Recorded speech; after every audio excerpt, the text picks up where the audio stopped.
Aleluia, glória a Deus.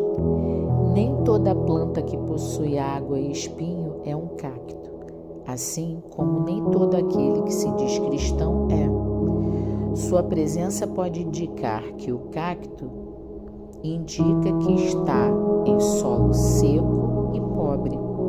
A Bíblia nos ensina a reconhecer uma árvore pelo fruto que ela dá. E quando reconhecemos um cristão?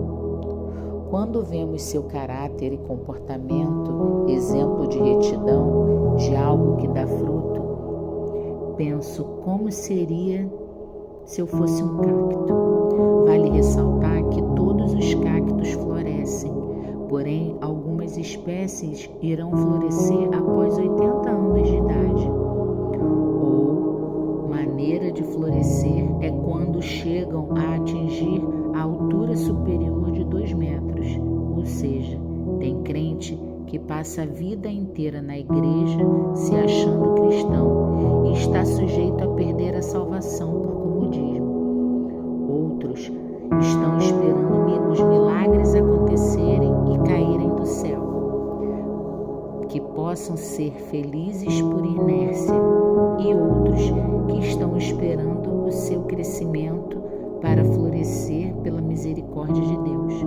Mas também aos crentes, aqueles que não possuem água da vida, Jesus Cristo, os que sustentaria, contudo, sua fé que está firmada em deuses estranhos, em imagens que têm ouvidos e não ouvem, e boca, mas não falam, deuses que não salvam ninguém. Infelizmente, existem cristãos acreditando que santidade tem a ver com antiguidade, tempo, hierarquia, cargo, título, e que sorriso no rosto está disfarçado para a perversidade, achando que é perseguido dentro da igreja. Esses estão esperando chegar aos 80 anos ou a 2 metros de altura. Quando falo em esperar, meu pensamento se remete à ideia de comodismo, de inércia, de imobilidade, ideia esta que tem se tornado verdade no dia a dia de alguns templos de adoração ao Deus vivo, o eterno, nas igrejas e de muitos que se dizem crentes. Esses vivem entorpecidos pela carne e esqueceram que Deus os abençoou com desejos e sonhos, com ousadia, intrepidez, com astúcia, prudência, com capacidade intelectual para aprender e humildade para aceitar os erros. Isso se chama empatia. Olho para o cacto e aprendo com ele que depois da primeira floração, o que para nós seriam os primeiros frutos são boas ações e benesses da obra na seara cristã.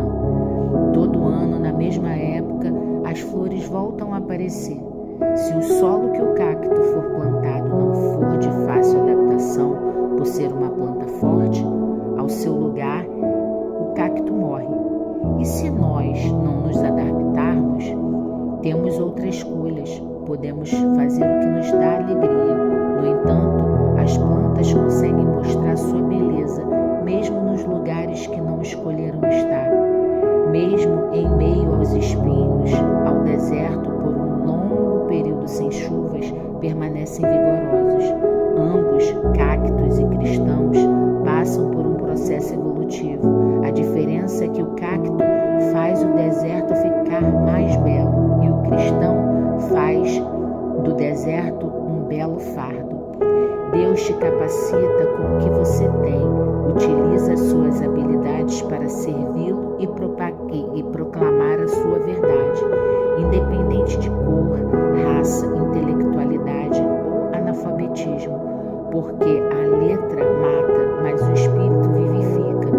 Ele utiliza quem quer, na hora que ele quer, como ele quiser, mas somos egoístas e egocêntricos e somos muitas vezes invadidos pela insatisfação e ingratidão.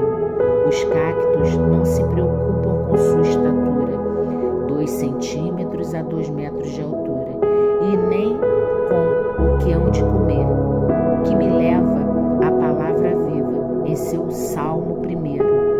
Pois apesar de eu não ser uma árvore, hipoteticamente tenho raízes e sigo o exemplo do cacto que finca suas raízes na terra a fim de conseguir o sustento e confiança para não se abalar com a situação desértica.